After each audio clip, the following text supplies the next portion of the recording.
As iritu dominis, domine Libra nos.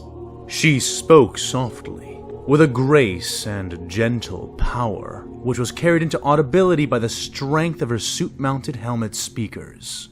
The machine spirit of her warsuit chanting the words with her, demanding not only power of will from its wielder, but unshakable faith. The long arms of Ishtara's Paragon warsuit moved with a fluidity and control denied to nearly all warriors of the Imperium, short of the Emperor's Angels of Death. And it was more than just that. She leapt, the compensators within her armor cradling her brittle bones as the Canoness superior cleared the distance from her own lines, landing atop one of the beast-like tanks of the enemy, and grasping her glowing blade in both artificial hands. She sank the burning sword into the glass-like cockpit which protected the false men within, cleaving through it almost without resistance as the sun-glow radiance of her weapon's power field flared, casting her imposing, towering form in brilliant light. The gunner who manned the enormous turret on the back of the crawling machine swung his mechanized cannon, bellowing out his alien war cry as he did. Though he had intended to bat her off his tank, Ishtara reached up with one of her suit's limbs and caught the incoming barrel, servos hissing as it absorbed the force of the strike. The turret mechanism squealed with the strain as the Elder Warrior pushed it further away from herself, drawing her weapon out of the bloody control center of the six-legged tank and hacking off the barrel of the gun which sought to insult her with its attempts at an attack.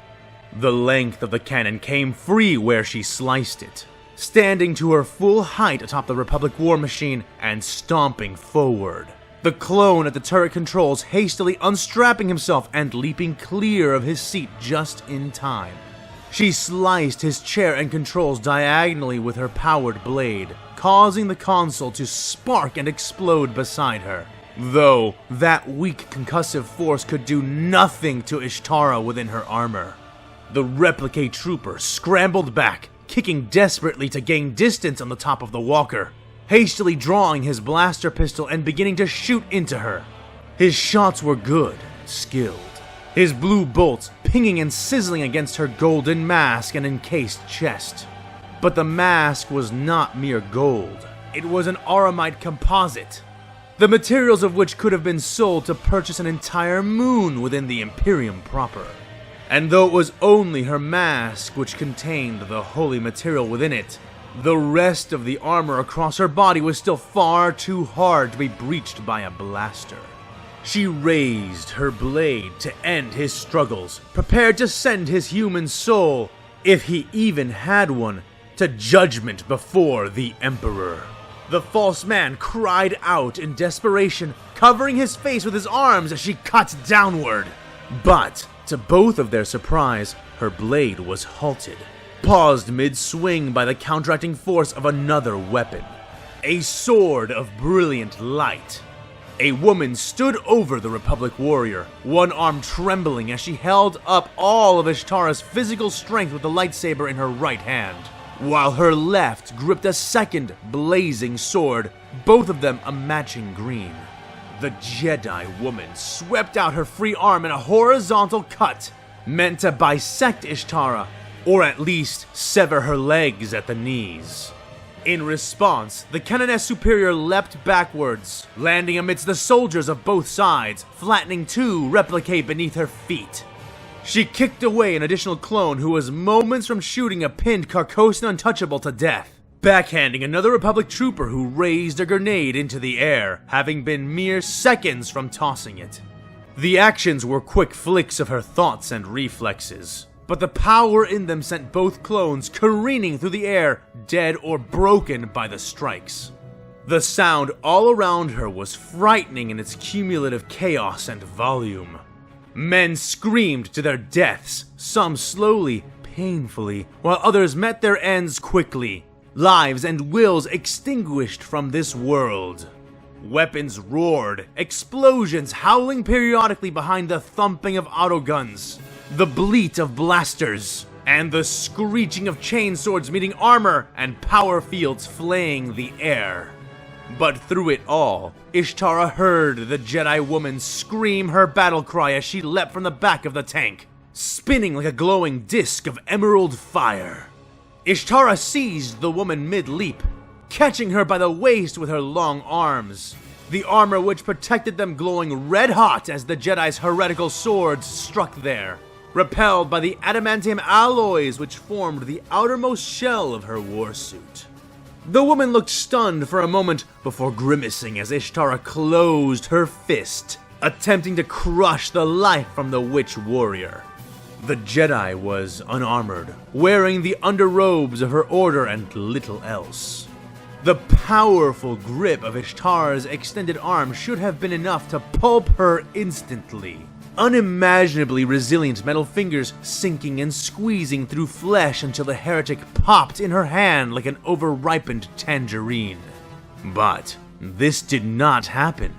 Instead, somehow, the force of the Canoness's grip was repelled, even slowly reversed, as a bubble of warp energy emerged to surround the woman. The captive Jedi grit her teeth, face red and veins pronounced as she pushed against Ishtara with the power of her mind. The shell of blasphemous energy which encapsulated her trembling body growing larger and larger. But Ishtara would not have it.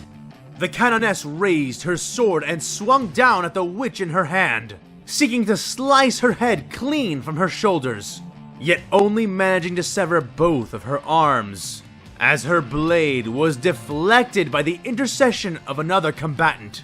3, actually.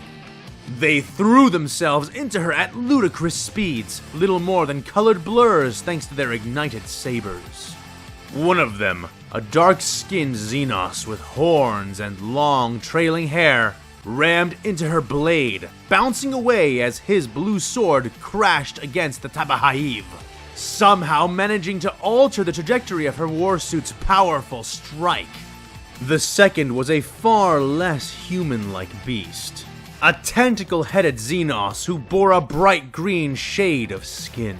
He kicked the wrist of her gripping hand, helping to knock it loose of the Jedi she had sought to crush. His blow empowered by the invisible, corrupting strength of what Ishtara knew must be the warp. The third and last did not strike, instead hooking his arms under the stumps of the Jedi the Canoness superior had maimed, pulling her swiftly up and away, kicking off from the warsuit's own fist to escape and land upon the ground before her.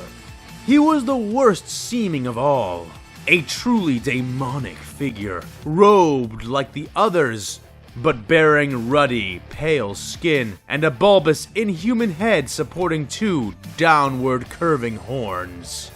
The Jedi woman in his arms screamed, her lungs raw, the stumps of her severed limbs cauterized and roasted, cooked down to her bones by the passing contact of Ishtara's burning power sword. From pain to peace, the horned Jedi said in the common tongue of the alien republic, pressing 2 fingers against her head as he did. The burned, de-limbed woman went stiff, rigid as though she were being shocked, and then the fallen Jedi slackened entirely, eyes rolling up and closing as the being above her bewitched her with his power. He stood and handed the now unconscious woman off to the many surrounding clones, the other white-armored soldiers beginning to form up at their backs, rifles bristling from behind the 3 Jedi, as the 2 others strode closer to the third, sabers active and burning. Behind Ishtara, much the same thing was occurring, with the silent forms of Carcosan untouchables, the martial ranks of Cadian shock troops, the ragged frenzy of the Freylin faithful, and the religious fervor of her own sisters beginning to pack in around and behind her, weapons aimed out towards their opposition, moments from firing, but they were halted. Hold fast, but do not fire, faithful of the Emperor, she said suddenly, putting her free hand out as she watched the 3 Jedi before her, raising their own fists and halting their troops as they mirrored her sentiment. They were, All four of them, paragons of their factions and inspirational figures of either side. And all four of them wanted the same thing as the other three: to do as much as they could with as little strength required. If they could slay her here, standing before her forces, her army, they would crush the spirits of the faithful around her. Or, at least, this is what they desired to occur. Likewise, if she slew all three of them while bearing the Emperor's face, the foe would know true fear, or so the Canoness Superior believed. The unspoken understanding was confirmed as the three Jedi stepped forward, and the clones behind them stepped back, creating a semicircle of space around them. I will take the lives of these witches with my own blessed hands. Stand back and behold the strength of our Lord and his throne. Have no fear for me. The Emperor is at my side. Ishtara Ordain said, and in sacred obeisance, the troops around her did as she bid them, aping the replique and giving her ample space. The battle still raged around them, but those forces of either side who had been close enough to see were transfixed, protected only by the fighting frenzy of their yet ignorant brothers and sisters. The single, towering form of the Emperor's divine scion stepped forward, stalking towards the three Jedi and their glowing weapons. Both of the horned Jedi looked solemn, serious, while the green, tentacle-headed xenos smiled at her almost cheerfully, playfully whipping his green saber about. "Have you come to surrender?" asked the smiling knight, speaking a heavily accented Imperial Gothic. The mountains cannot bend themselves, and the stars cannot but burn, she said in response to the mocking suggestion. So how can the Imperium be made to submit when it stands taller than any mountain and shines brighter than any star?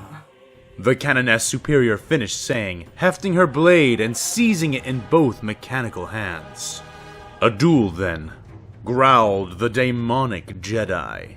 "Would you prefer we fight you one at a time? Wouldn't want to make this unfair for you." The green Jedi mocked again, beginning to stride to her left as the silent, dark-skinned knight began pacing to the right.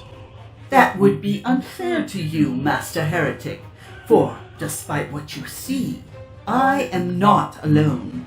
My faithful armor and its machine spirit stand by me. And furthermore, the Emperor's hand is upon my shoulder. His breath is at my ear. Though you see one, we are three, and though we are three, yours and mine are still unequal. I shall indulge you if you should decide to call for help." Ishtara said back, smiling under her mask. How many years had it been since she had felt the pleasure of banding pride-laden threats with xenos witches? Not since her last battle with that petulant little farseer. So many years ago. She was still unsure if she had actually killed that one. But, regardless, the memory of contending with her and then besting her in spite of her schemes was a warm one. Ishtara abhorred the enemies of the Emperor, but she relished the sacred challenges they posed to her. Brave words. The until now silent horned Jedi said, ceasing his steps. "But will they be your last?" asked the smiling Jedi. Ishtara gripped her blade more tightly. "They shall be the last words you hear," she affirmed, her suit creaking as it crouched into her stance just a little bit more. The Jedi did the same, blades poised and humming as the roar of war echoed all around them, but more distantly now. A gunshot was heard from nearby, and the fight took it as its cue to commence. The Jedi leapt towards her, all three, all in unison, sabers lashing out in blurs of light. Ishtara, however, was moving as well. She swung out with her blade in a wide arc, releasing it from her right hand and allowing her left to carry it across them. The first two Jedi, the horned pair who dominated the right and center, ducked under and jumped over her attack. The sword came to clash heavily against the green Jedi's blade, who was halted and forced back with a hard grunt by the effort of stopping her swing. With her free right arm, she punched straight down, nearly smashing the more human-like horned Jedi, who pulled up short with a backflip, chastening her mechanical forearm with lashes of his blue blade, though none could penetrate the armor which braced her there. The final Jedi, the demonic-seeming one, drove in straight for her center, aiming for her chest or even head. While it was true that the majority of Ishtara's armored plates would be immune to their strikes thanks to her adamantium alloys, she also knew that the joints of her suit were not so easily protected, and the charging warrior would have the option to cut her head clean from her shoulders if he could get close enough to slash her neck from the proper angle. What a thematic finish that would be, to have the Emperor's visage cast off her as she fell defeated before the vile blows of her enemies. She deeply hoped he would attempt it, as so many of her other foes had done in the past. Such hubris, such pride and arrogance was what the venerable sister was depending on for her counter to be most effective. With one arm bracing the green warrior, and her other shielding her from the blue blade bearer, Ishtara seemed completely helpless, at least to the unwary. But just as the Jedi Master drove in for her neck with his green sword of hateful light, the nozzles to either side of her head, which had been cleverly disguised as shoulder-mounted ornamentation, slid open and revealed their purpose.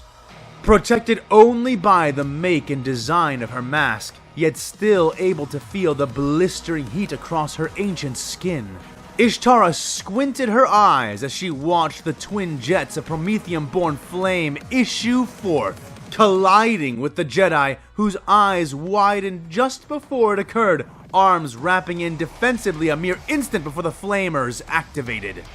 The flailing form of the Jedi fell away, saber dropping and cooking in the fires which enwreathed both weapon and master.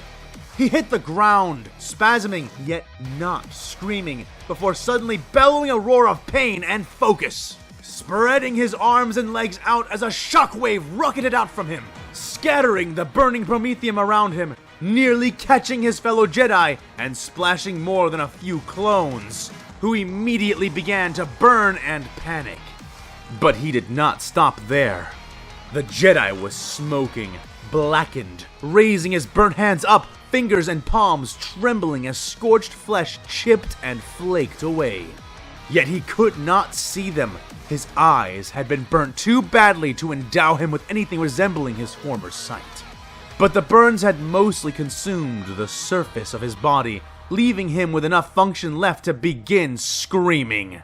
The sound was a horrific song of their own defeat, staggering both Jedi at the sudden expression of their comrades' pain. But they had no time to be distracted, as Ishtara spun, blade whipping up as she turned towards the green Jedi, spewing flames at him next. Infuriatingly, he did not meet the same end as his foul kin did, extending his free hand out and splitting the twin torrents to either side of his body. Just the proximity to those flames burnt him, making the smiling Jedi finally drop his grin, exchanging it for a grimace as his robe sparked and nearly caught fire. But the river of flames ended as the blue blade-wielding Jedi spun up from behind it, acrobatically leaping over her right shoulder and throwing his saber directly into one of the fire-spewing nozzles. The promethium within detonated, destroying the weapon and damaging the warsuit in a sudden, searing explosion which sent troops of both sides flying back. The blue saber was no more, but it had not been a light exchange, as the smoke cleared to reveal Ishtara, now driven down to one knee, her right shoulder smoking and half molten from the explosion. Though her right arm appeared to still function, she could still feel even before testing it that it had become sluggish and was, at best, unreliable. System alerts and breach alarms flared red in her retinas. Her machine spirit companion moaning and seething within her mind, pain becoming rage, and rage rapidly demanding frenzy and retribution. She clamped down on it, subduing the machine spirit with her mind and faith, forcing the machine to rise back up to its full height, but not to charge immediately. The burnt Jedi was hauled away by a pair of replique medics, and she allowed them to go, taking the victory as hers while she turned to finish addressing the surviving 2 Jedi. "You are wounded. Surrender." The green, no longer smiling Jedi Master demanded from behind his emerald blade. Ishtara laughed. I am standing. My armor is still intact. The Emperor is still at my side. You, however, are down 1 witch, and of the 2 remaining heretics that stand before me, only one of you is actually armed any longer. Surrender to me, and I shall make your deaths painless, which is more than I can say for your friend. Challenged the Canoness superior, taking her sword in her left hand and aiming towards the pair. In response, the unarmed Jedi reached his hand out, summoning the power of the warp and pulling one of the green sabers that had belonged to the Jedi woman out from the limp grip of one of her severed arms. He seized the weapon out of the air and activated it. "Perhaps we are not so worse off as you think," the green Jedi quipped, taking a stance as his newly armed compatriot did the same. You will be, Jedi. You will be. Ishtara hissed, taking her weapon in both hands and making her own charge this time. Stomping forward, fluid yet heavy. Her Paragon war suit was an intimidating opponent in the best of times, but the Jedi did an admirable job of keeping their cool, diving out to either side of her again. They dove out and then in, weightless under the power of the warp. The green Jedi coming in with a straight thrust from her left, the horned Jedi dashing in with a low slash from her right. Both were unprepared for the effectiveness of her own attack. The wounding of her suit, the pain in her bones from the attacks wrought onto her, had breathed into the ancient Canoness superior a passion she had not felt in many years. It was as though the hand of the Emperor were guiding her blade, golden light spilling out from her eyes and shining past the slits of the mask she wore.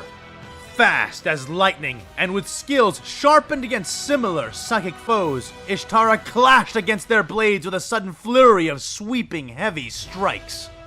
Both Jedi were sent reeling, suddenly backstepping and on the defensive, senses flummoxed by the inexplicable sensations they felt coming from their opponent.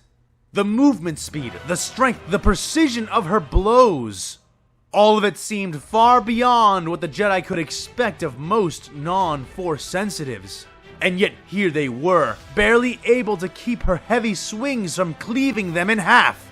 Unlike their own weapons, her burning sword spilled out an incredible amount of ambient heat. And soon, both Jedi were sweating, panting hard as they backstepped away from her. But Ishtara pursued, strikes growing harder and heavier, her steps flowing to old memories of wars won long ago. She was certain that her advantage would carry her to victory, but she did not find out as one of the clones who were watching suddenly screamed, pitching something from his hand. "For the Republic!" He yelled as he did, throwing one of his EMP grenade spheres directly at her. Ishtara caught the weapon with her right hand, moving instinctively as her left handled her blade work. She began to reel back her fist to pitch it, but the damned replica had cooked the grenade before tossing it, and it detonated almost as soon as it touched her palm. The sphere burst into an expanding cascade of electrical energy, Ishtara releasing a scream of her own as her machine spirit writhed within her mind, contorted with horrific pain. Her Paragon warsuit tripped, falling to its knees as it lost all coordination in a sudden storm of twitching, screeching servos and disrupted systems. The Jedi, seeing their chance to strike, did so, both veering in towards the Canoness Superior's collapsed form. Sabers readied. But the Green Warrior only got a couple of steps into his charge before the speeding form of an enraged Celestian warrior rocketed into his side, tackling him into the air on the blazing wings of her jump pack, and thereby carrying him out of this fight. The other, horned Jedi was not obstructed, though all around them, the relative calm which had followed the duel between the faction leaders had completely broken, with both sides now charging the other. The green blade of the remaining Jedi Master swept in much as the first horned Jedi had, sword leading for her neck. Though her arms and legs were still twitching and useless, she still had control enough to tilt her torso up as he went to strike, flames issuing from her remaining shoulder-mounted flamer and towards the attacking Witch Knight. But he was ready, splitting the torrent of fire just as the green-skinned warrior had done before.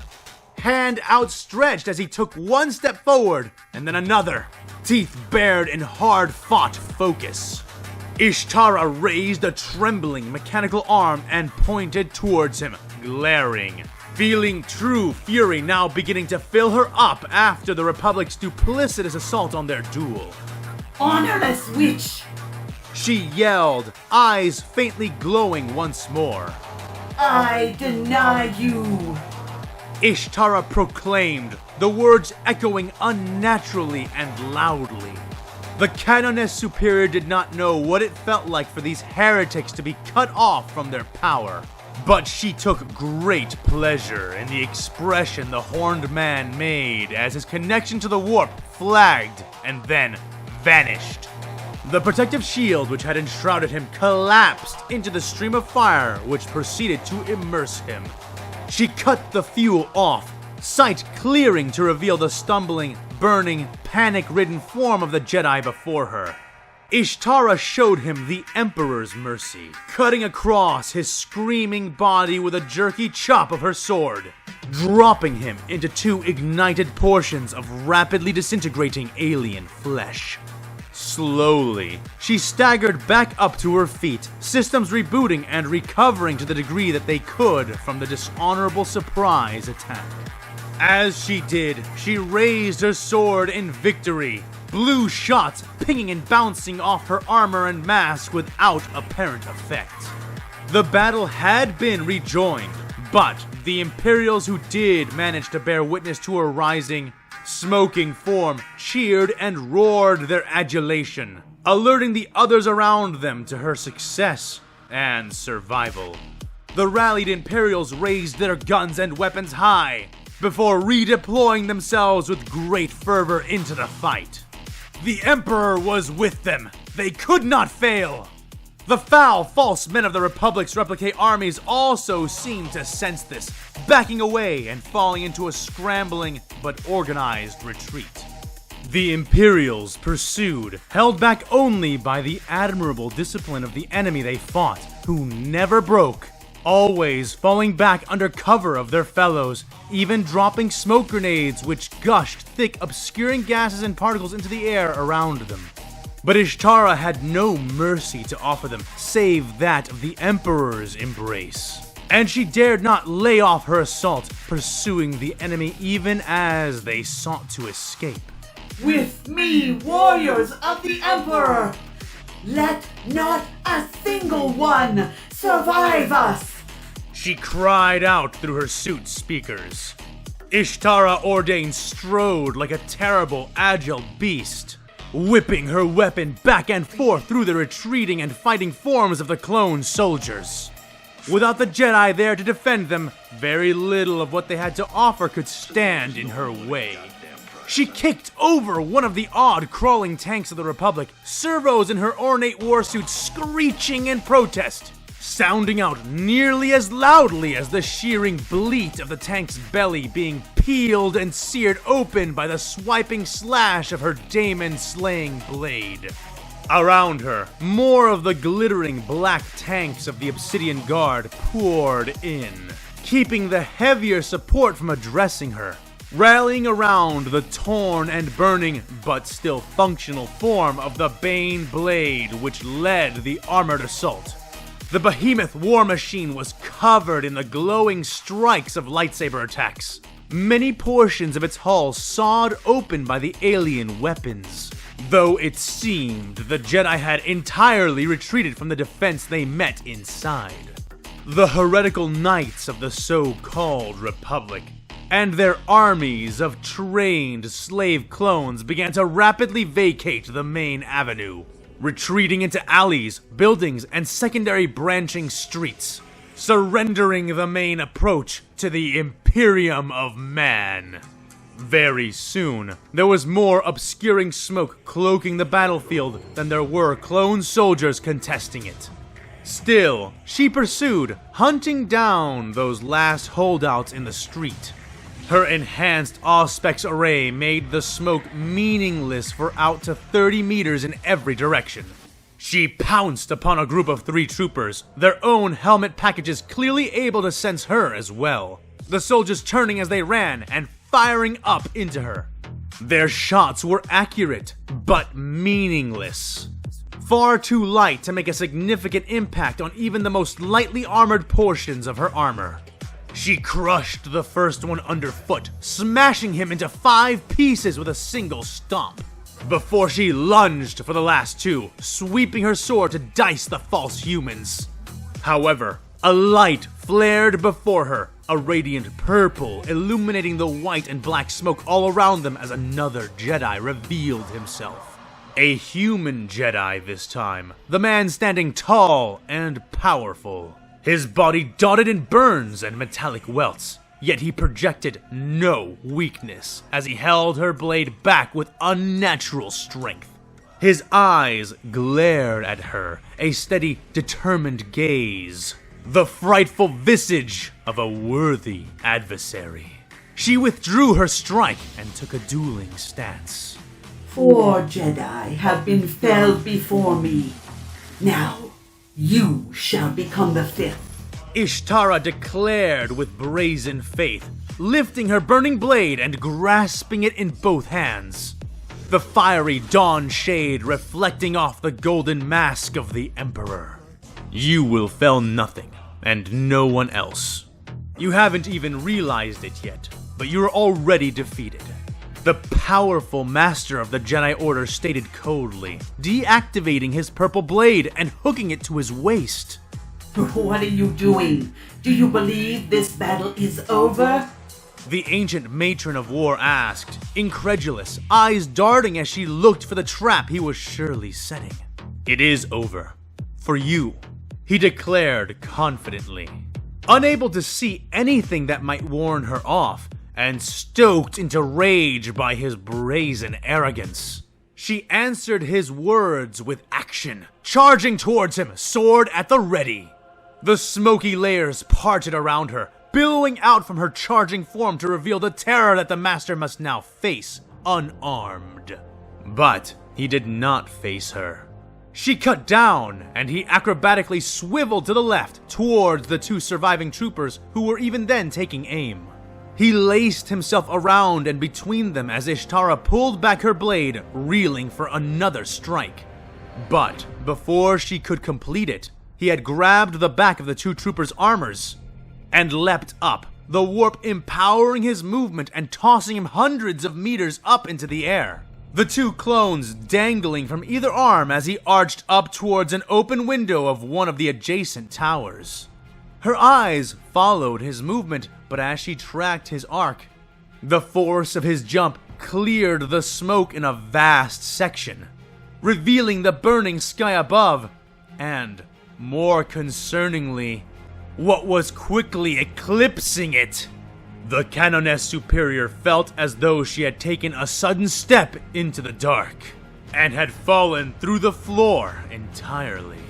Above her, Above them all was the enormous descending shape of a broken, burning ship, carried aloft by smoking retro engines and a small fleet of teeny vessels who pulled upon it from all sides.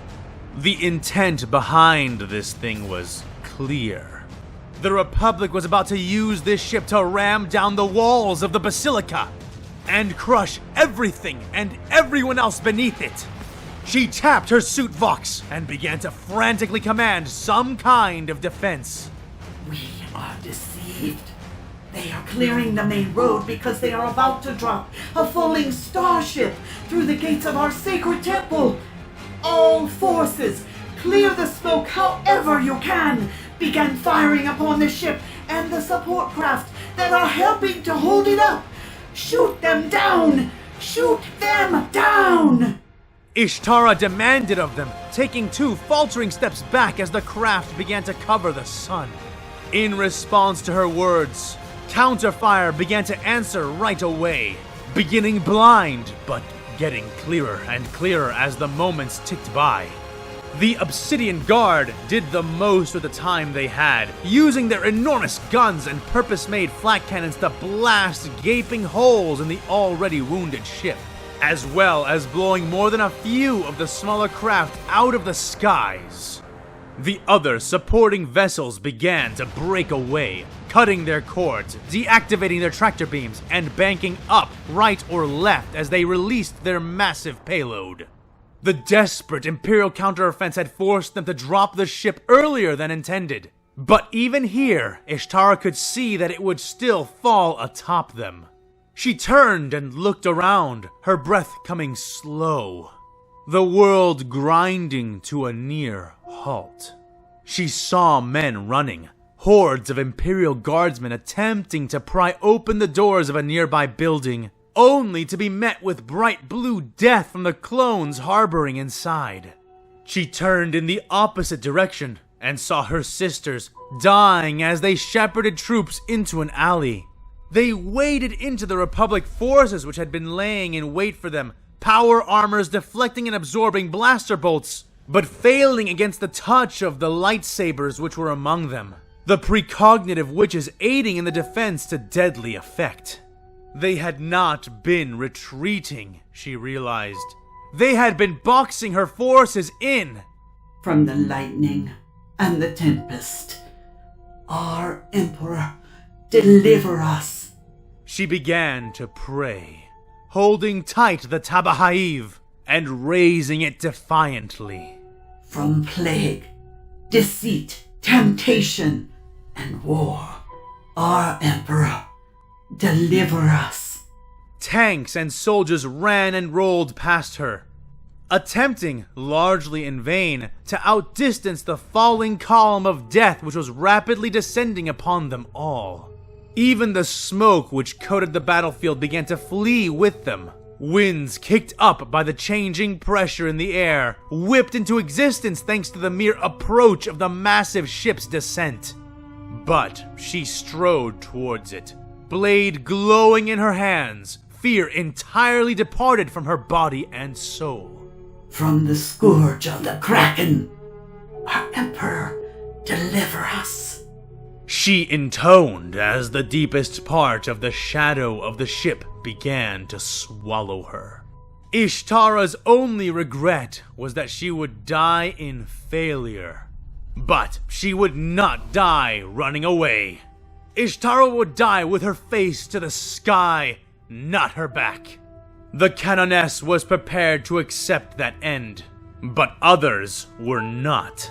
One such other came, stomping towards her from her left, the ground quaking and shaking so hard that, for a moment, Ishtara assumed some part of the vessel must be meeting the earth even now. But it was not that, as was revealed a moment later when she turned to look to her side, seeing the enormous hand of the Knight Mechanicus reaching down as it ran past her. Ishtara braced, crossing her arms, and had the Canoness not been enwrapped within her sacred armor, the maneuver likely would have broken all her bones. As it was, the swiping, unpowered power fist's grapple upon her body left her jarred and painfully curled as the fleeing walker gathered her up in its one-digited hand. It ran at a full titanic sprint towards the gates of the Basilica, thundering and leaping as needed to clear scores of fleeing soldiers and tanks. But the shadow of the ship overtook them all. The ground began to buckle and shake in a way even the night could not emulate. The falling vessel half collapsing, half grinding as its massive body finally crashed down into the avenue, and all the Imperials still trapped upon its surface. Some managed to fight their way off the street, others escaped by shooting their way into the surrounding buildings. But most were caught in the Republic's trap, Ishtara and her gargantuan guardian among them.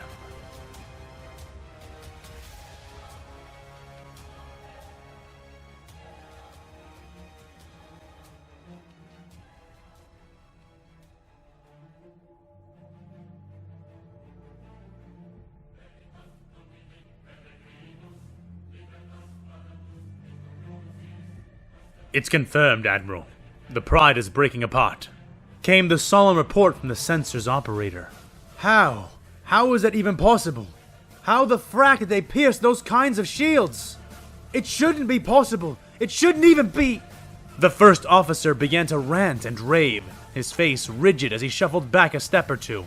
Get a hold of yourself, Pin. With or without the Pride, we still have a job to do, said the cold, controlled voice of Admiral Spikes. The officer turned all at once to regard the odd, helmed clone. What had been a quirk as a captain was turning into his trademark as an admiral.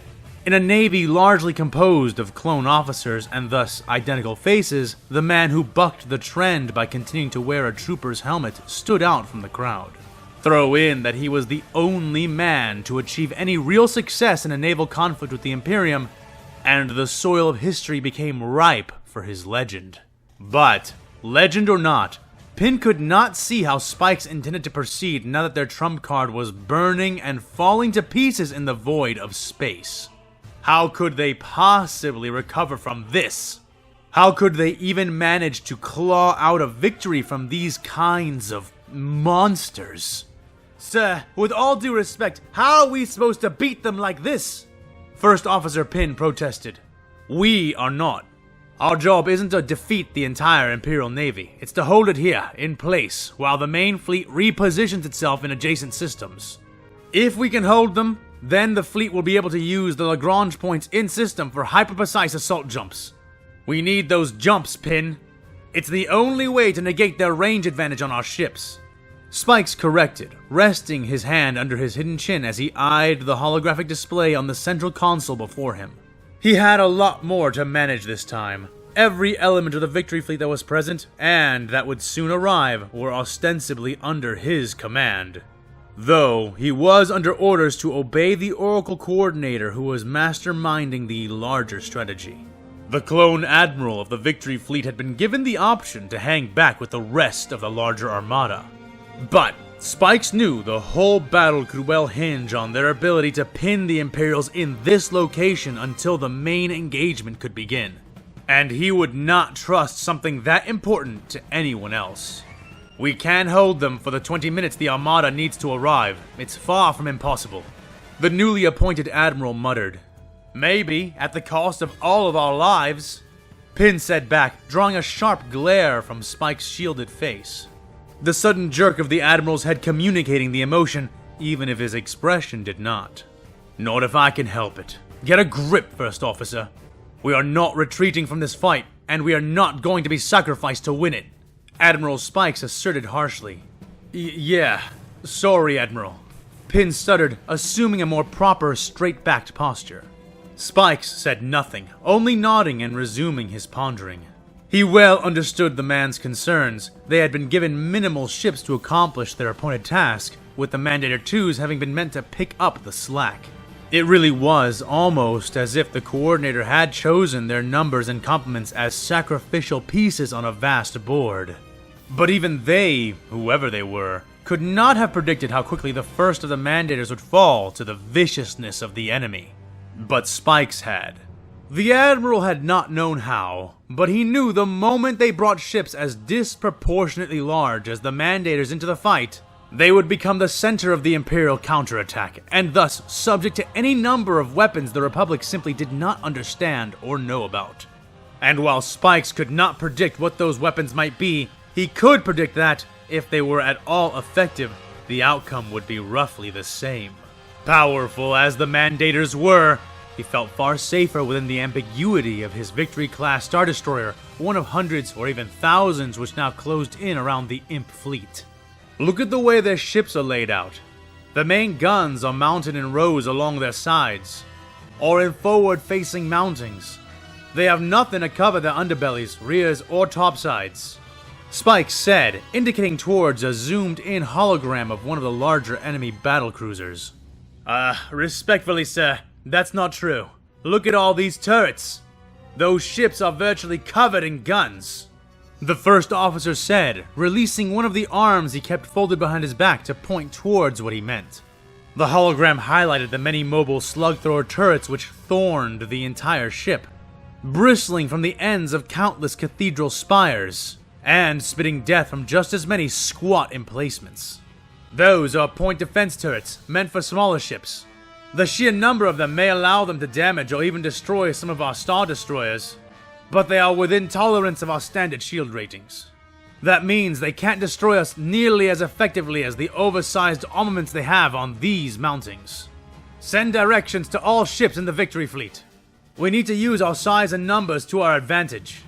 Those Imperial ships are likely used to contending with ships of a similar size to their own. Ships that could not easily hide in those blind spots. But we can. Our fleet is to stay off their right and left flanks and never approach or attack from the front. Assault them only from behind, above, and below, the Admiral announced, his orders being rapidly relayed, but he was not done yet. Keep a 50-kilometer spread between ships at all times. Their larger weapons can destroy our vessels in a single blast, so let's mitigate that by making sure they don't take out more than one at a time. Use their own massive ship hulls as cover from each other, staying in the blind spots. With any luck, other Imperials trying to support their entrapped ships will be forced to choose between potentially firing on their own or abandoning the attack. If any of our ships sustain damage from the Imperial main weapons fire and survive, they have my leave to use the Lagrange points for a tactical retreat. We gain nothing by throwing our veterans away. Sir, sorry to interrupt, but we're getting a data stream from the Pride of the Corps. It seems to have sent something out fleet-wide before it was hit, said the communications officer, speaking from one of the sunken crew pits that sat to either side of the Admiral. What did they send? Spikes asked. Well, it appears they sent a large amount of sensor and ship system data, and what appears to be a set of recordings from the bridge security cams. Maybe they were trying to warn us about what the Imperials did to take them down? The officer said. Right, Pin, go check that out. Get back to me with what seems important so we can adjust accordingly, Spike said. Aye, sir. Pin responded with a salute, turning to leave, but being held back for a moment as Spikes raised his hand to stop him. And Pin, don't let anything you see shake you. Too many of our brothers are relying on us, the Admiral said, receiving a stiff but determined nod from his first officer before the clone continued on his way. Outside their ship, the battle raged, searing and burning the void as the many formations of the Republic ships began to adjust and alter themselves in accordance with Admiral Spike's orders. Their tight groupings spread out as their nearly insect-like swarms of capital ships began to harbor and cluster in the shadows and eaves of the enemy vessels. And, for a moment, the maneuvers seemed to be working effectively, the Republic fleet sheltering themselves from all the main weapons deployed by the Imperial ships they were targeting. And then, the first of the Imperial ships began its countermeasure maneuvers. The massive cruiser's retro thrusters firing, propelling it into a gargantuan roll, like some kind of seaborne beast of unimaginable size. The Republic ships attempted to move, to remain in its blind spots, But the thing was not just attempting to turn, it was engaging in a consistent spin, and its twirling guns overtook the fleet as it gained speed. It ruthlessly unloaded a full broadside enfilade into the swarms which had been harrying it with each twisting pass of its guns. Other ships began to push away at full burn, their engines blazing like miniature stars as they attempted to outpace the fleets in their blind spots, making wide turning arcs to bring them about and resume the offensive. Cannons and weapons the size of acclimator assault ships screamed silently through the void. Republic vessels shattering and burning at nearly every contact, unable to survive the force of their strikes at this kind of range. Other, slower Imperial vessels began to angle themselves to attack Republic ships which were targeting other Imp cruisers. Both vessels coordinating together to force the Republic ships into vulnerable angles. Frag, their naval command knows what they're doing. Luckily, so do we. Relay the following orders to the fleet. Use tractor beams to latch on to running Imperial vessels. That combined with full engine support should keep them from being able to outdistance us. Deploy starfighter squadrons to target the maneuvering thrusters and engines of the Imps. The less maneuverable we can make them, the more survivable our situation becomes. If they catch your ships in a competent crossfire, change targets, do not hold your positions. Scatter if you need to, and seek safety. Now, subgroups 30 through 40, on me. We're going to provide some cover for our brothers. The clone admiral relayed, folding his arms behind his back, standing straight on the bridge of his warship, ready to give his life for the Republic. The captain of the Tantalus is wondering what you mean by provide some cover, the comms officer said. In response, Spikes pointed at the burning, broken wreckage of the Pride of the Core. There's our cover. Tell the following ships to fall in and prepare to perform a Spikes wall maneuver. The Pride can still help us yet, especially now that it's been broken, he said.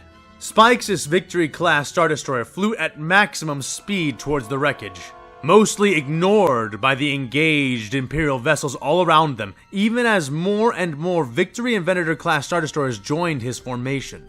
They created a wide, overlapping wing, arcing in towards the still flickering, sparking wreckage of the Pride of the Core, and activating their tractor beams in unison. With savage efficiency, Spike's ships tore away chunks of the disintegrating hull, moving in squads and groups to heft and haul the pieces of the once mighty battleship. They moved the vast fragments, first gradually, but then with growing speed as momentum aided their tugging and pushing. Tall slices of the hull and ship innards gliding alongside the traveling Republic vessels, and sliding between groups of vulnerable Republic starships. Spikes and the ships which aided him separated the smaller craft from the brutal space-borne war engines of the Imperium with what effectively amounted to being walls of hardy junk. The cataclysmic blasts of their weapons were curtailed and muffled, colliding with the corpse shards of the Pride of the Core, molten torrents of unshielded metal spilling like starry glowing blood into space, but sparing the ships which hid behind them. Like honored shield bearers during a dread siege, Spikes and his selected fleet groupings continued to do their duty, placing themselves between the worst of the fighting and even returning to the drifting, dead ship, and daring the ire of the enormous Imperial flagship in order to retrieve more pieces.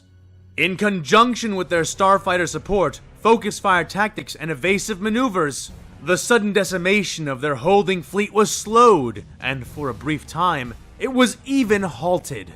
But that did not last too long, as the Imperials continued their intelligent counter-coordination, at times ramming through the impromptu shields and scattering organized fleet groupings as they tore through the spaces they once occupied, crushing tens of ships upon their armored prows, even as their guns eviscerated the smaller vessels out of existence. Still, some survived those kinds of impacts. Ships limping, bleeding the luck that had saved them, and often for long enough to do as instructed, fleeing the battle to live and fight another day. Yet, not all ships did escape, and of those who stayed after suffering those near-fatal injuries, at least one chose to remain. Captain Torch's ship should be pulling away from the fight.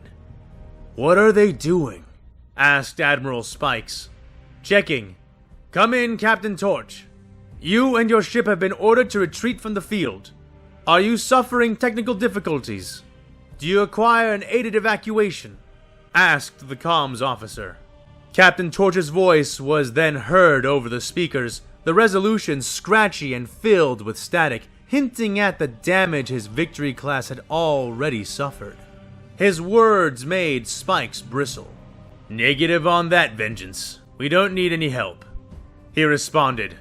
"Then why have you not departed the system?" The comms operator followed up. "Because our duty is not done yet. We came to this fight to sink Imperials, and we'll be damned if we don't do everything in our power to make that happen," he said through a haze of communication disturbances. "Admiral, Chronu radiation traces are coming out from the Reverence of Justice. Captain Torch is preparing a hyperspace jump, but he's not clear of obstruction.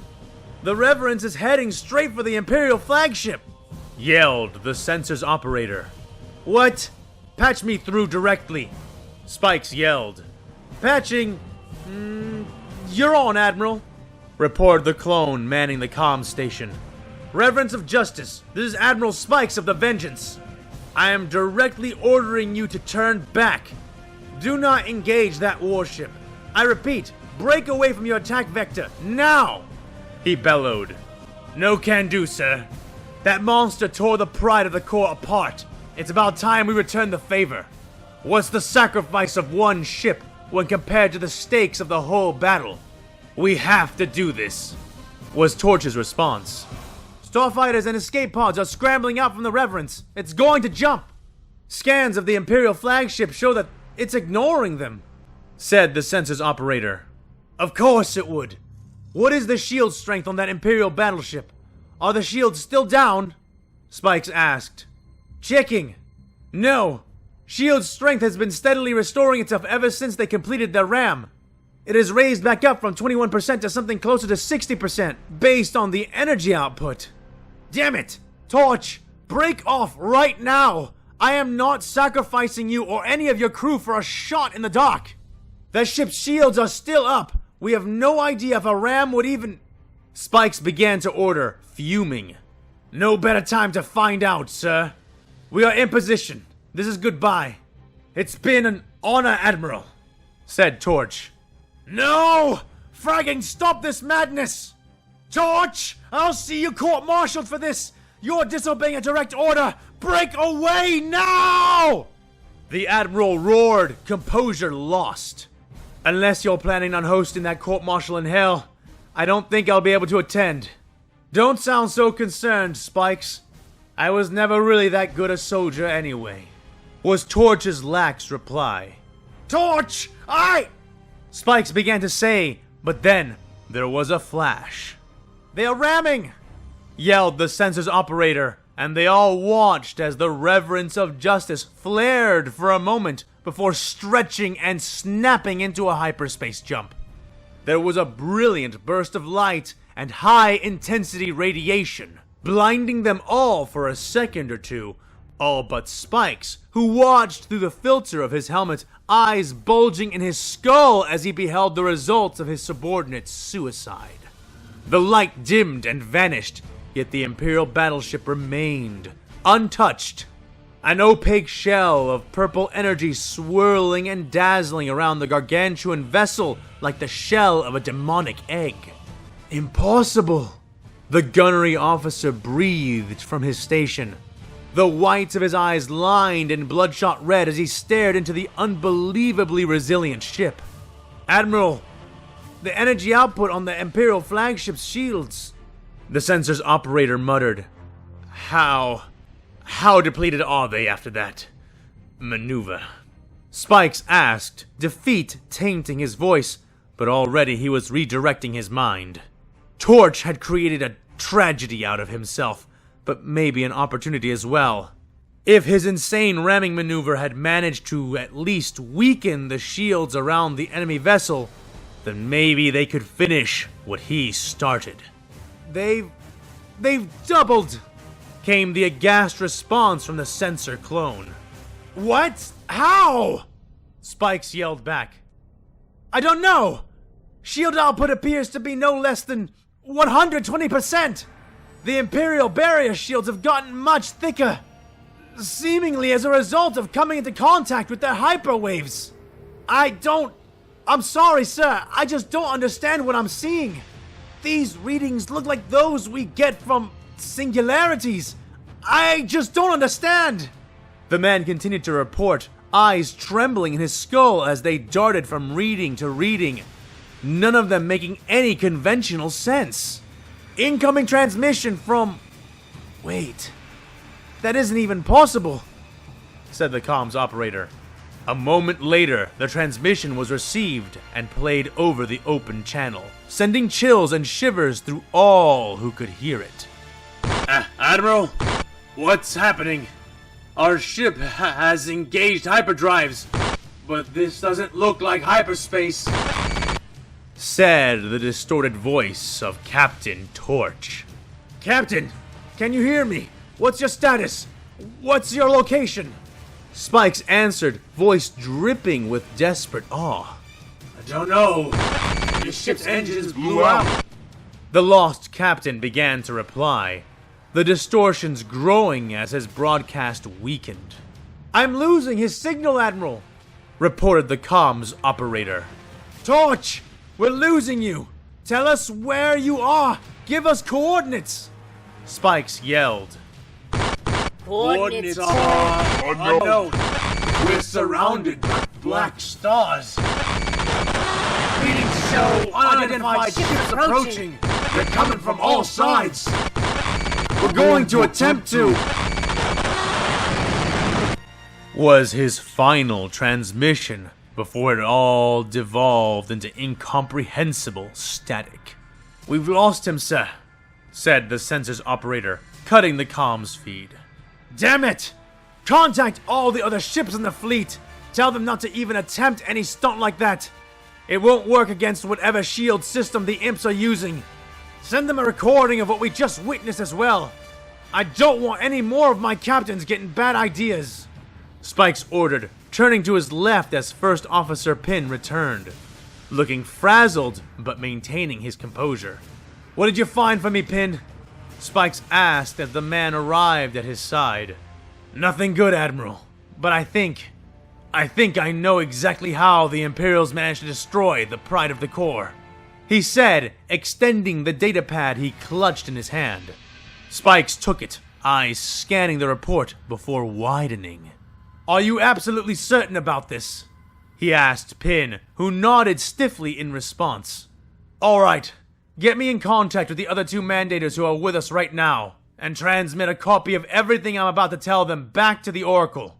They are going to want to know about this.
what you're thinking.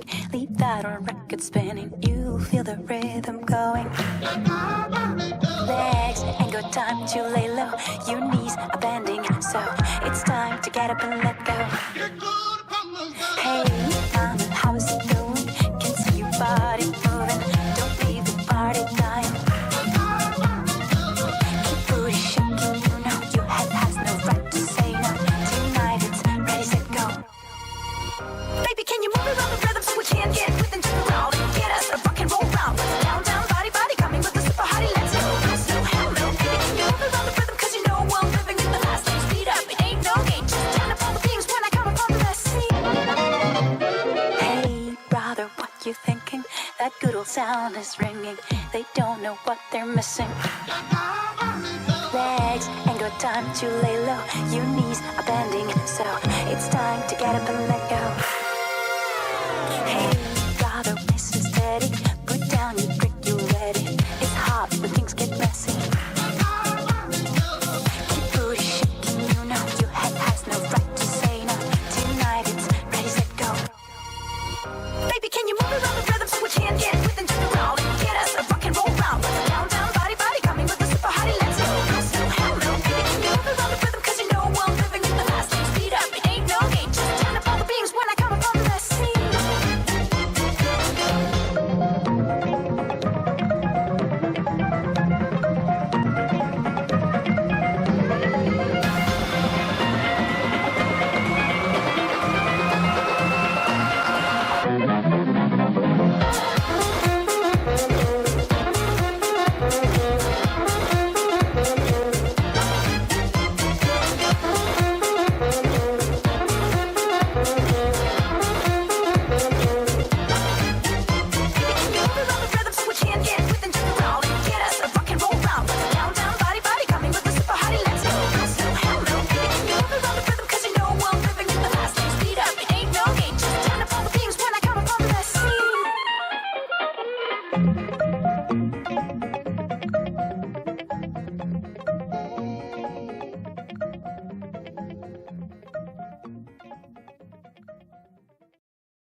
Ishtara awoke in agony, yet was surprised that she awoke at all.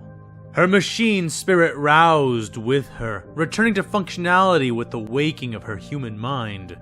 And the first thing it sensed was the devastation wrought upon its own body. The Canoness shook her head, clearing her mind and vision of the many red warnings and flashing system alarms, taking stock of herself personally. She was still wrapped in the enormous fist of the Imperial Knight, though now all was still, but not quite silent.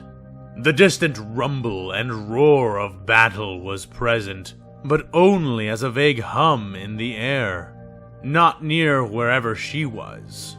Finding her arms and legs still worked, but that several of her own bones were broken. She grunted in stark agony as the Canoness Superior braced her limbs against the fingers which entrapped her, gradually pushing the protective cage open. Wherever she was, it was dark, lacking any light that did not come from the lamps which activated on her suit.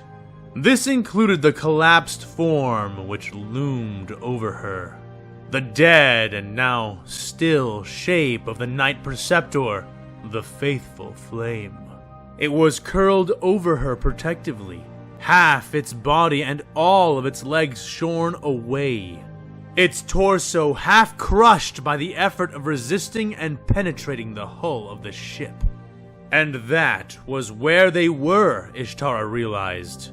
The bottom of the ship which had landed upon them, the knight's hard carapace and whatever remained of its ionic shield having been just enough to breach this portion of its hull, and push them both into the belly of the felled beast.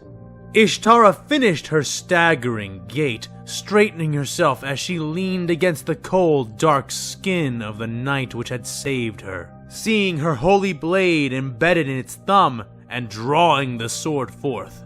It flicked to life at her touch, hot and radiant, and with it in hand, the Canoness strode to the nearest wall, dragging her body by sheer will and grit alone, and plunging the Tabahaiv into the barrier, beginning to slice herself free.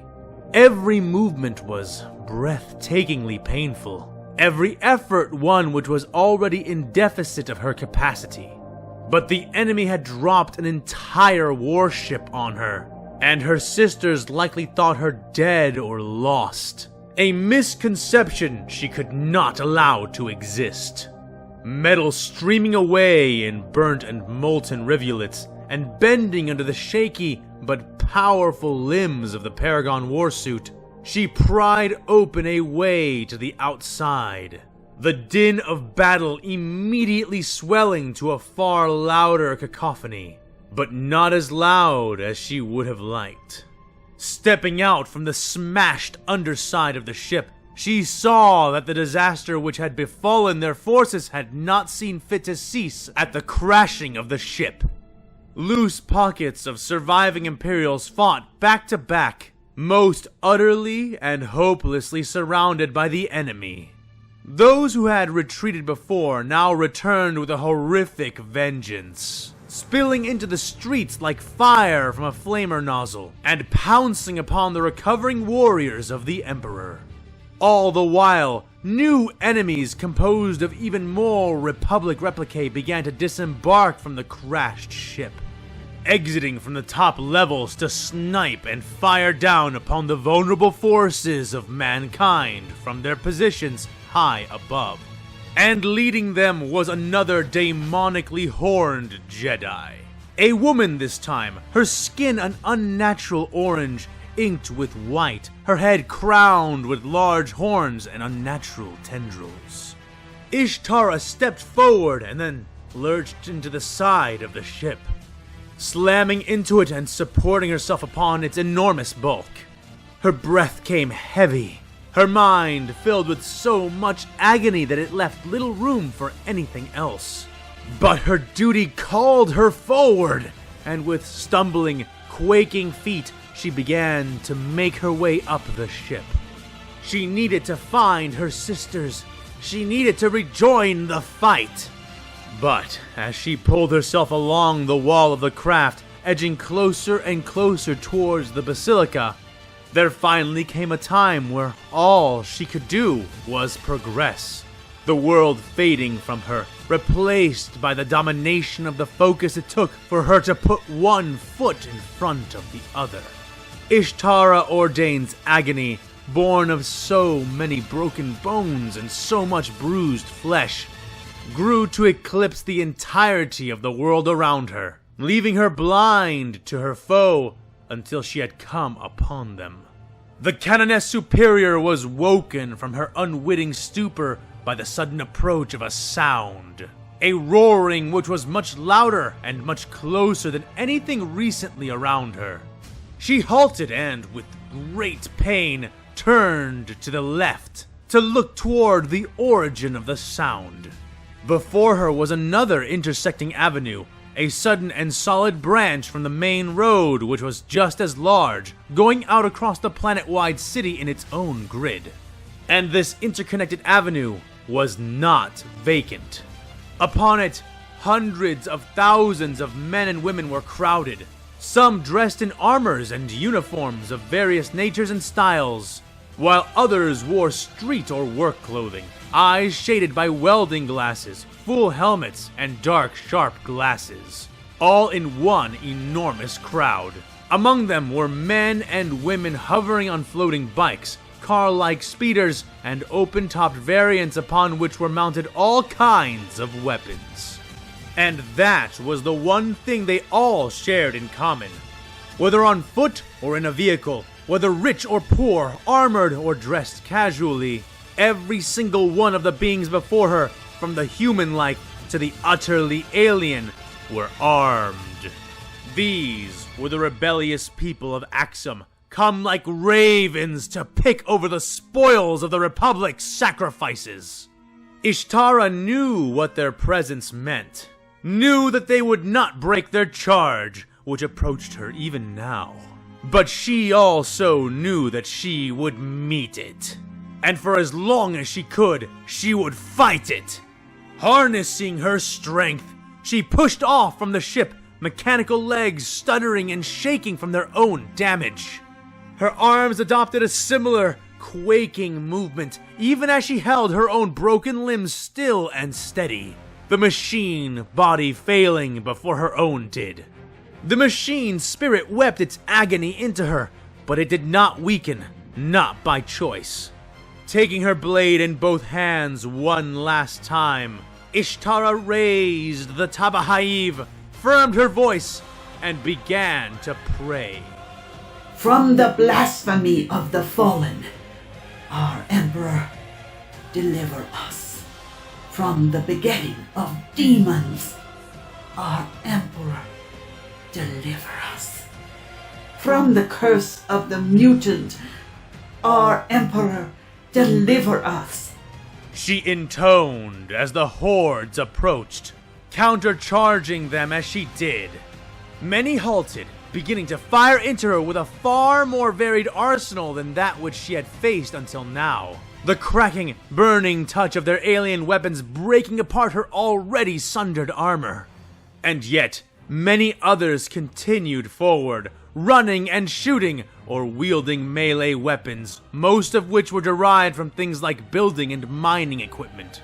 She met them first, refusing to halt, even as pain rose to blind her, funneling it by means of several lifetimes of training into raw power. That thou wilt bring them only death. That thou shouldst spare none. That thou should pardon none. We beseech thee, destroy them. Ishtara Ordain declared, voicing the words as her sword sang death through the ranks of her enemies. Her blade swept over and across the maddened rebels, the untrained, idealistic upstarts failing to realize their doom was upon them until it was too late. The divine warsuit, even staggered as it was, scythed through them like a harvester's tool, reaping death in breathtaking succession. She finished the close ranks which had come near her with a gout of flame from her remaining flamer. The stream of fire lasting only a couple of seconds, the tank on her back having been cracked and leaking out most of its remaining fuel within the ship. But even those mere moments saw hordes of the upstarts emulating and screaming, begging for the Emperor's mercy. But she had no time for mercy, not even among them, maintaining her focus as much as she could on the existing and threatening combatants. She broke the front ranks, charging through even more pain as the next line of citizen soldiers opened fire into her, blowing chunks out of even more of her faltering armor. But it would not be enough. Luckily for them, they had even more to reveal. A horrifying secret which Ishtara had not known to even suspect until now. A shape charged past the front ranks, a blur of movement, fangs and teeth. It came to confront her, throwing Ishtara back with a savage tackle. The Canoness superior shook her head, focusing her scattering vision, but not quickly enough to raise her weapon in defense of herself. The beast before her swiped its claws at her, and while the venerable warrior was able to duck to her left, the creature's impossibly sharp claws still managed to clip off the entire right arm of her paragon suit, losing her sword with it. She stumbled to her feet, shielding herself from the rain of fire pelting her with her remaining arm, her legs receiving even more damage and falling from under her, bringing her down to her knees. All the while, the beast before her reared back up, flexing its four powerful insectoid arms. Ishtara knew exactly what this was, and the knowledge of it made her blood run cold. Gene Stealer abomination! She growled, trying to rally her strength once more, but the armor now failed her, the legs useless under her weight. The horrible thing seemed to grin with its long, sharp teeth, its mouth stretching wide across its hideous, inhuman face. She tried to blast it with a cone of flame, but there was nothing left in her Prometheum tank to use, and the sparking fires did little more than flicker and sputter from the remaining weapon. The monster even seemed to mock her with an alien chuckle then, before dashing forward on 4 limbs, raising its upper 2 to strike. Ishtara did not close her eyes, meeting her end without any fear. And so she saw clearly as a ball of faith and fire rocketed down, a seraph of the Emperor himself, manifesting both grace and fury in the form of the Canoness Superior's own adopted daughter, Leandra. She cleaved down with her own, more conventional power sword, severing the foul alien's upper limbs as she sailed past it and collided with the ground, producing a potent shockwave in the process. And she was not alone. Other Celestians crashing down all around them amidst the crowds of heretics, and around their fallen leader, ready to fight to their last faltering breath, 6 in total. Her daughter roared, charging out of the smoking crater she had created, chasing the still advancing, yet wounded Genestealer she had already struck. It hissed and spat a glob of caustic acid towards her, causing the Canoness to twirl as she charged, footwork compensating for the maneuver as she evaded the attack. In the meantime, the Genestealer continued its charge, heading straight for Ishtara Ordain, seeking to destroy her as though doing so would destroy the Emperor himself. But the creature never made it, struck from the side by Leandra's sword, the power blade burying itself deep into the grotesque purple and green flesh of the abomination. She continued to charge, roaring as she did, pushing the beast off to the side and driving it down into the ground.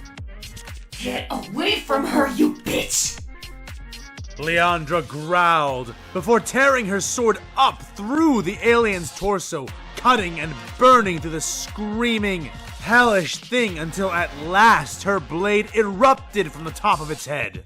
The monster convulsed and twitched upon the ground, but in spite of its persistent biology, it was dead. With her task done, Leandra turned to her mother, running to her and trying to help support her weight. Mother! She said in sudden desperation, placing herself under her shoulder and helping to heft her up. But no matter what she did, the Paragon suit could not rise on its broken legs, and Ishtara merely hissed in pain at her efforts.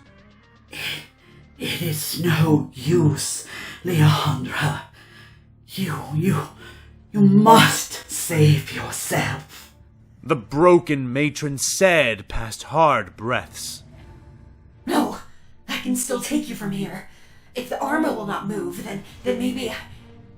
The younger Canoness began to argue, but Ishtara shook her head. No, Leandra. My daughter, if I deport this armor here in this field, it will kill me. My body is broken. The machine is half of what supports me now. If I cannot escape within this armor, then I cannot escape at all. The Canoness Superior panted, fresh blood upon her lips. I refuse to accept that. Me and my sisters, we can fight our way out. The Canoness insisted to her. Even if that were true, it will take all of you to lift me. You cannot divide that effort. Please, Leandra, you must take the mask. You must carry forward the faith.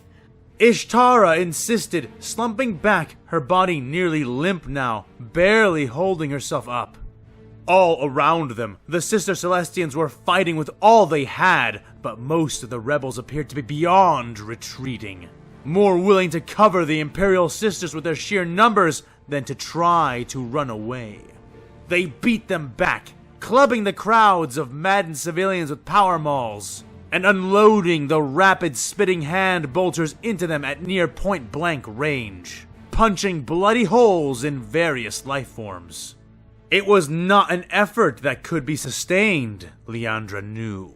Feeling tears stinging her eyes, she firmed her lips and nodded rigidly. Very well. If it is the only way, then I'll... She began to say, trying to keep her voice from breaking, but was interrupted by a new sound. She blinked, confused by the stark difference of this sound to all the others around it. The effect evidently not contained to just the Canoness herself, as many paused to look in the direction of the noise. It was a long, shrill whistle, followed shortly after by a shouted command. "Soldiers of the Guard! Charge!" roared a man who stood on an elevated piece of wreckage which had fallen from the ship.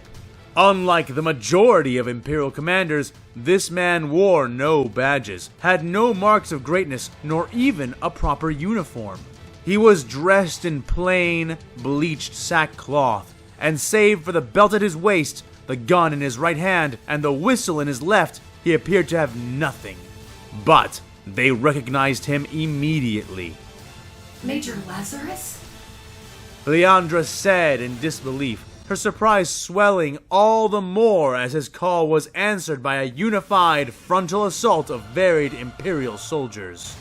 Kriegers, Cadians, Calambians, Vestellans, and more, all charging side by side in an enraged rush, firing their weapons before colliding viciously with the flanks of the rebel mob.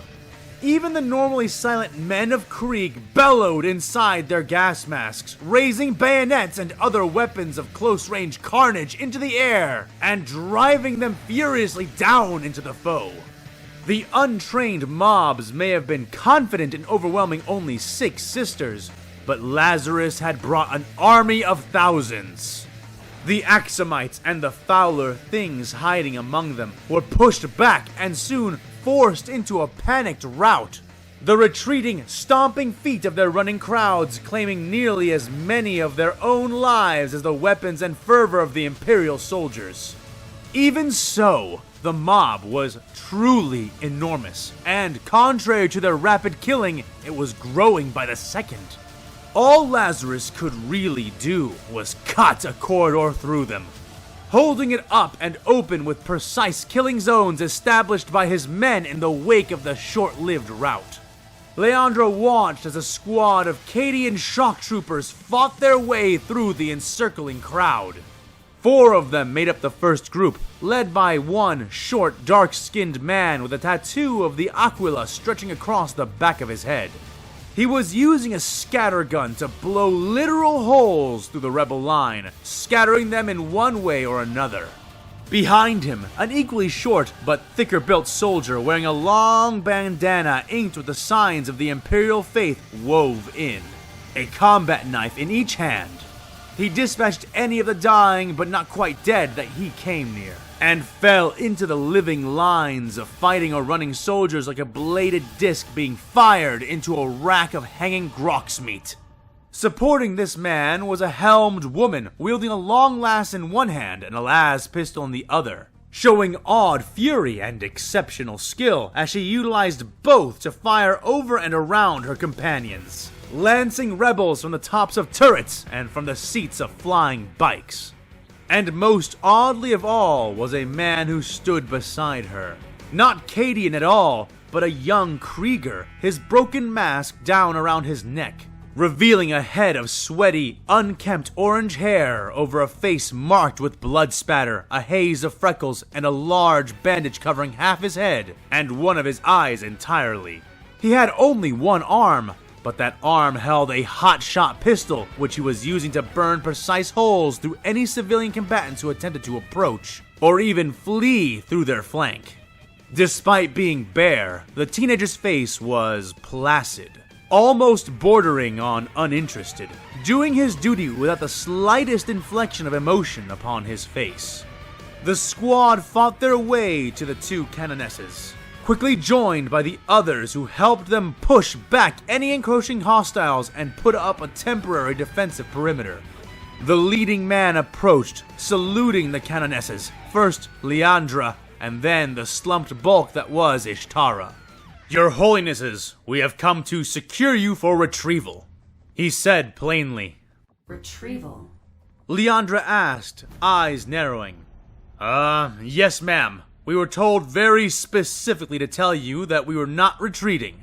We are retrieving you and your forces back to the staging area within the Basilica compound. Do you find that acceptable?" he asked, sounding just a bit nervous at the end. Leandra scanned the scene and could not help but break into a smile, nodding her head. Yes. Yes, I think it will be quite acceptable, Captain... she said in response. "Stern, ma'am. Captain Javik Stern of the Cadian Elite, at your service," he reported, holding his salute. At ease, Captain. I hope you brought more than just a couple of Cadians and one-armed Krieger. My the Canoness Superior, needs help moving. She cannot be extracted from her armor, not here in the field. We need to... The younger Canoness began to say before trailing off as her concerns were answered, even without the Cadian speaking. Behind him arrived 4 massive Algren abhuman soldiers, a red-suited commissar standing between them. "All right, you lovable lunks, just like we practiced," the straight-backed, saber-wielding officer snapped, the Ogrins flapping their heads in response. "Knuckle, get behind the big special woman. Duty, you go to one of her arms. I don't care which. Giggler, get across from Knuckle, and Cabbagehead, you get across from Duty," the man directed, the childlike giants almost tripping over each other to do as they were instructed to. With a fair amount of consistent coaching, the commissar directed the 4 in how to lift the Canoness Superior up, scolding them constantly to be more gentle, but getting Ishtara off the ground and moving again in a relatively small amount of time. The line of soldiers who fought to hold open the corridor folded in, one after the other, as the Ogrins went past, retreating back up towards the Basilica, and gathering up any and all Imperial forces they could reach along the way. They were quickly noticed by the main Republic forces, but their swift pace and ferocity kept them from being hemmed in, the barking heavy bolter turrets which began to fire from the walls aiding greatly in stunting any pursuing action. Though not without great losses, the Imperial forces which had been stationed and held in reserve within the Basilica walls charged out in several multi-pronged sorties, liberating many, but far from all of their embattled kin. Even then, the main avenue was entirely lost. Those forces all rapidly pushed back towards their own defenses once the shock of their counterattack had worn off. The last to return was Lazarus and his team, which had gone the furthest and returned with the most vital survivors. They entered, taking fire from behind, clustered together as they shoved their way past the open gates. As those gates finally swung closed, and thus shut out the hostility of the enemy, at least for now, the troops all around Lazarus let out beleaguered cheers, voices exhausted, half defeated, but grateful to have been successful in their rescue attempts. Lazarus wiped thick sweat from his brow with his good arm, his machine portion still aching terribly. Before anything else, the former major trekked to one of the nearby medical tents and collected for himself a handful of painkillers, quickly surrendered into his custody by a reverent sister of the Hospitaller. He wasted little time in swallowing a quarter of what he had been given on his way out. "Saint Lazarus," said a frail voice from nearby, just a few steps after he had left the tent. The former major turned to see the large form of Canoness Ishtara Ordain's paragon suit, laying in an awkward seating position as several sisters of the Order Hospitaller worked on safely extricating their elderly leader from the coffin-like confines of her damaged armor. They worked in a professional frenzy, seeming to almost be operating on the now unpowered suit of ancient technology. He came towards her, standing before her and then kneeling. "I am no saint," he said, looking down into the ground, heart beating heavy in his chest. I know. You fear the weight of your duty, but you are, as I say, you are a saint, bearer of his will. Ishtara insisted as plates were carefully pried off and away from her body. "If that is what you say, Your Holiness, all I know is that you gave me back my death. The least I could do is attempt to return the favor," he said, looking up with a meager grin. The ailing woman responded with nothing for a time, and just as he was about to speak again, she breathed out her last words to him before falling into silence. Protect us, Saint Lazarus. The lives of us all are in your hands. She whispered, closing her eyes, her life falling into the hands of the sisters around her. "The Canoness Superior needs to rest. Please return to the others, if it suits you, Saint Lazarus," said one of the attending hospitaller. Her deference towards him struck him as intolerably uncanny, and he nodded his head numbly, turning on his heel and walking back toward where the rest of the soldiers were assembling. Kriegers were gathering as best they could, silently falling into ragged lines, the gaps between them telling volumes of their losses. He figured, even with the survivors he had managed to bring back, the Death Corps working on the world were almost certainly reduced to half their strength. Nearly the same could be said for the Cadian ranks, though they had a somewhat larger force, no doubt thanks to the difference between their chosen tactics. They gathered in ranks of their own, roughly diagonal lines in place of straight formations, though theirs were no less riddled with gaps.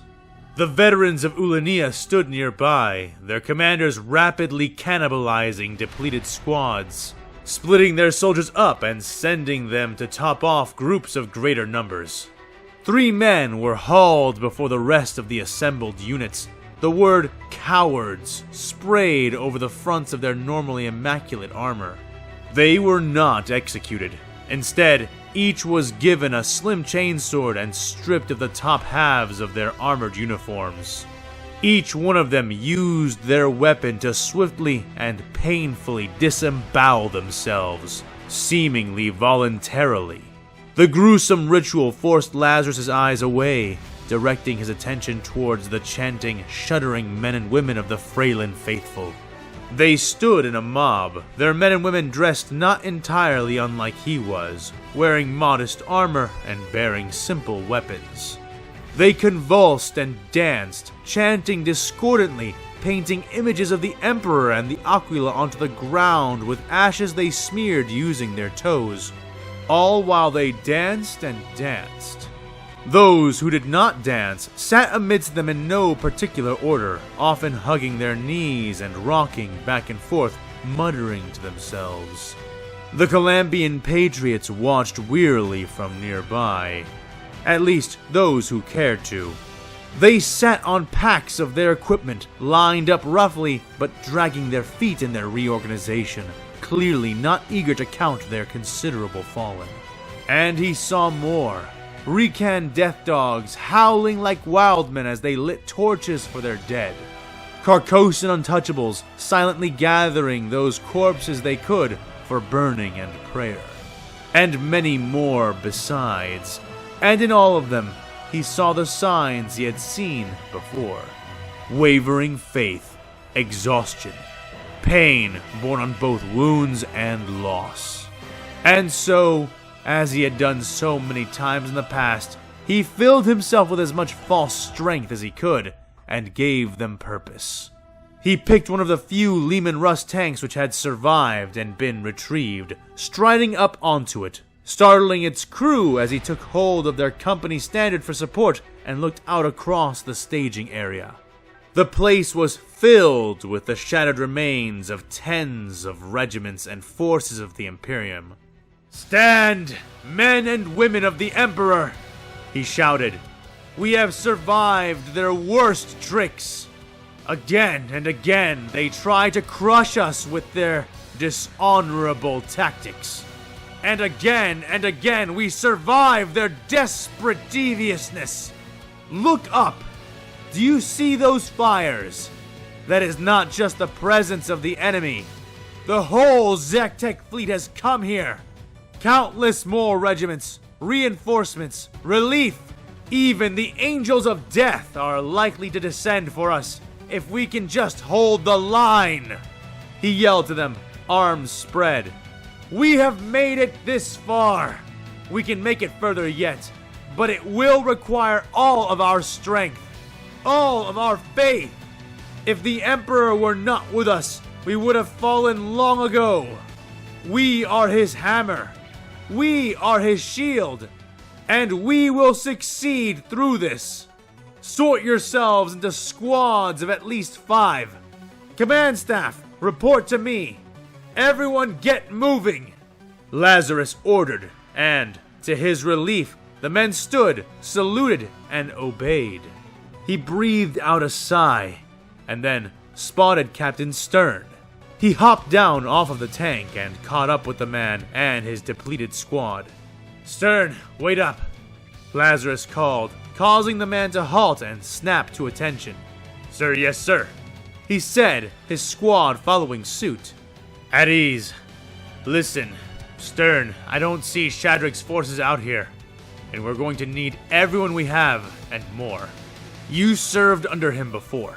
Any idea where he is or where he would go?" Lazarus asked. "Commissar Shadrach has no love for Sororitas, and I doubt he is eager to start taking directions from you, especially now, sir.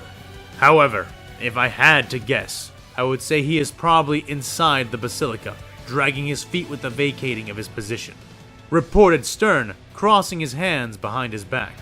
"Yeah, well, with all due respect to the good Commissar, I'm not eager to work with him either. But what we want needs to take a second place to what we need, and what we need are more men to reinforce our position here. Go find him and make it clear that cooperation is not optional. Take however many people you need to ensure it goes smoothly. Try to remind him that he is trapped in here with us as well. If the walls fall, we'll all burn for it," Lazarus directed.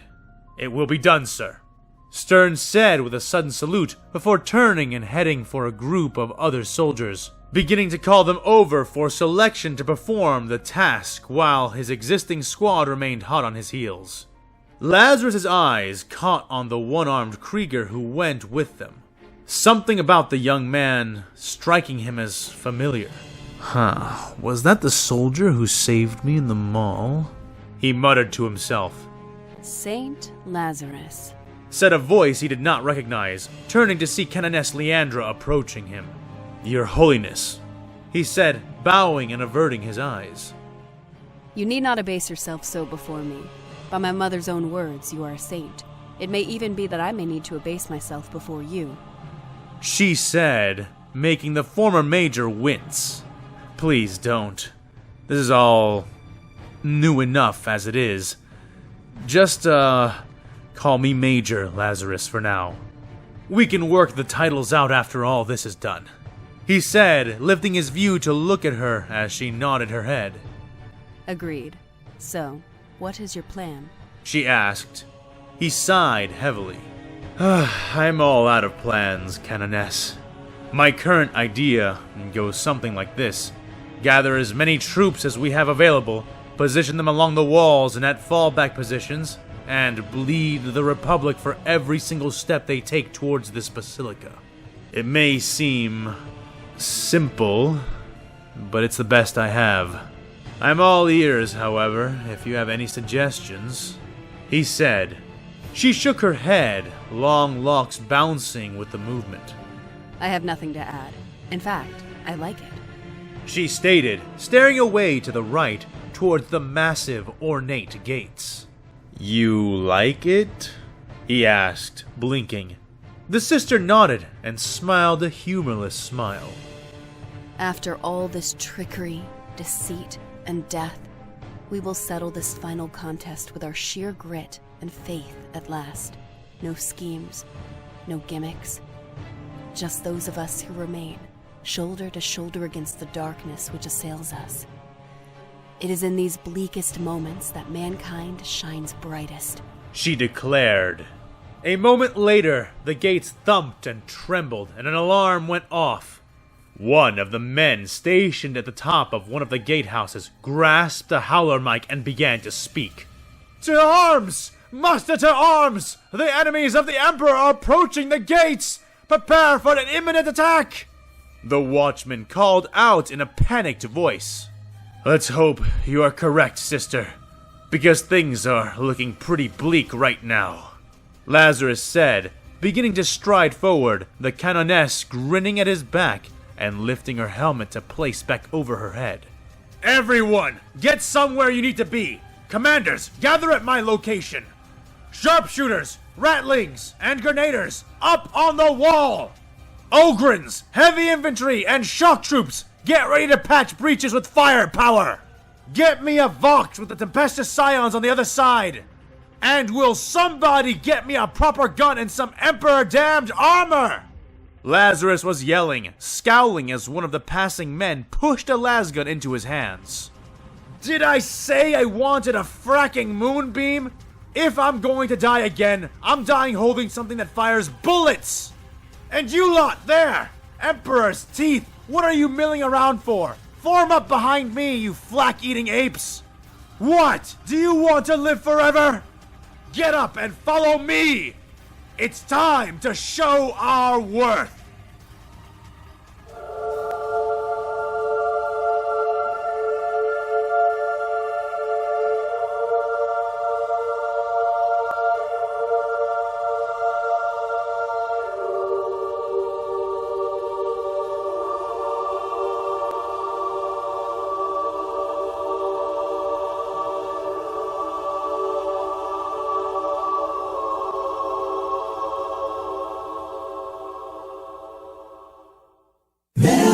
Survivors, they're coming home. They float in darkness, they're not alone. Now here they come, now here they come. Now they will be received.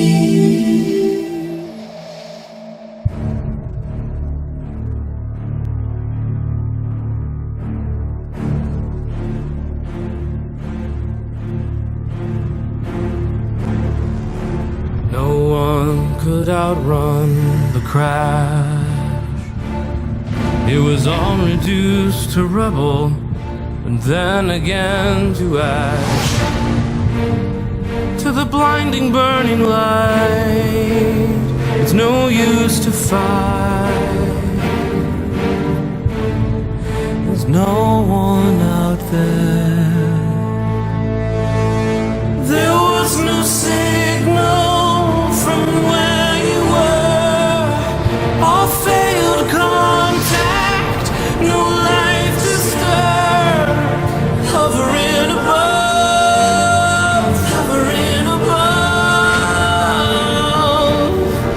gravity's low.